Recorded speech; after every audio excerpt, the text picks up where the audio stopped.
Trump 2.0. The first year, an assessment. Professor Richard Wolff, speaking on the Democracy at Work channel, recently offered a critical analysis of President Trump's first year in his second term. While a direct transcript of a specific 16 Feb 2026 upload with exact view-like metrics could not be independently verified, Wolff's broader commentary on Trump's second term has been widely circulated in related media and events, including his Global Capitalism, What Trump 2.0 Means presentation. Wolff argues that Trump inherited a declining global position and has been unable to reverse long-term structural trends. For example, China's economy continued to grow at a robust pace despite U.S. trade tensions, with GDP expanding strongly in 2025, a sign that China remains economically resilient. A centerpiece of Trump's economic strategy has been steep tariff increases on imports. Under his second administration, effective U.S. tariff rates climbed sharply, at times to levels unseen in decades, in an effort to protect domestic industry and reduce trade deficits. Wolff contends that these tariffs raise revenue but also raise costs for U.S. consumers and businesses, with much of the burden falling on ordinary buyers rather than foreign exporters. Independent analysis confirms that the majority of tariff costs are absorbed domestically, leading to higher prices. Despite expectations that tariffs would spur a manufacturing resurgence, there is little evidence of a broad revival of U.S. factory output relative to global peers. Economists note that tariff policies alone are unlikely to bring back large numbers of manufacturing jobs or fully counter decades of offshoring and automation. Wolff highlights the administration's tax cuts for corporations and wealthy individuals early in 2025, funded by political supporters. These cuts, he argues, prioritize capital over labor and weaken the bargaining power of workers by undermining union influence while favoring employer-friendly regulations. On social mobilization, Trump galvanized core constituencies, including fundamentalist Christians, anti-immigrant voters, and gun rights supporters, through symbolic gestures and campaign rhetoric. However, according to Wolff, these gestures have produced limited substantive policy achievements for broader socioeconomic groups. In foreign policy, Wolff emphasizes continuity over change. Though Trump campaigned on ending endless wars, major conflicts persisted through his first year. Ceasefire efforts in Gaza faltered and violence continued, while U.S. involvement in Ukraine endured. Instances of military action expanded to include operations in Iran and Nigeria, and geopolitical flashpoints such as Venezuela and Iran remained unsettled. Wolff suggests that rhetoric about reducing conflicts did not materialize into measurable outcomes. On economic governance, the Federal Reserve maintained relatively low interest rates, in part to avert a recession and support labor markets, yet the economy did not achieve full employment or robust price stability, and inflation persisted above tighter targets, reinforcing doubts about macroeconomic performance under Trump's policies. Wolff also addresses congressional dynamics. Democrats, despite being critical of Republican governance, are similarly tied to corporate interests and often resist transformative reforms. This bipartisan alignment with business elites, in Wolff's view, dampens prospects for systemic change and fuels public cynicism about conventional politics. In global affairs, Wolff notes shifting alliances and questions about U.S. reliability among traditional partners. European actors, including NATO members and EU economies, have shown increased willingness to pursue independent economic and strategic relationships, particularly as Trump's withdrawal of Ukraine aid pressured European leadership to assume greater responsibility vis-à-vis Russia.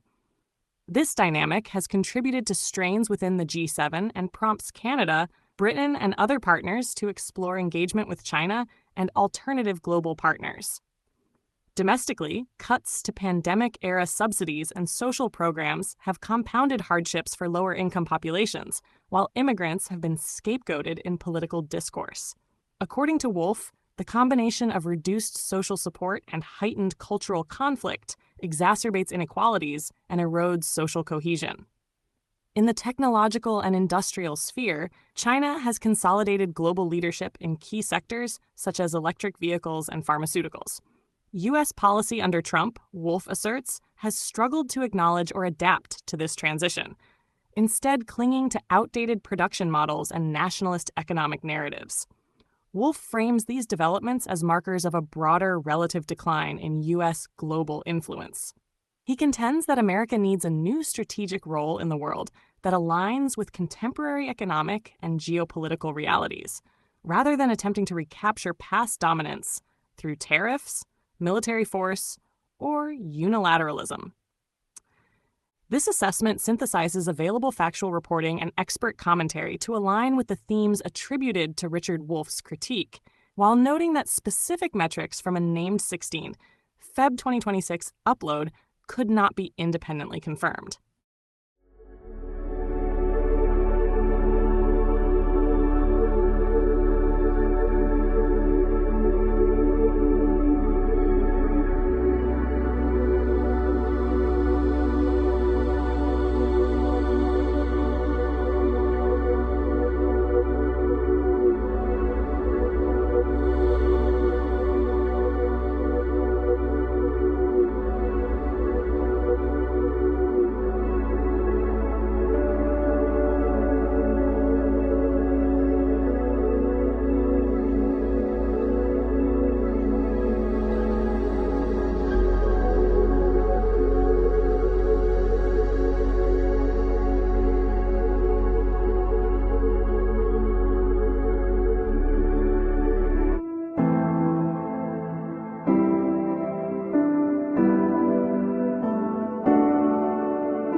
Don't forget to hit that subscribe button to show your support.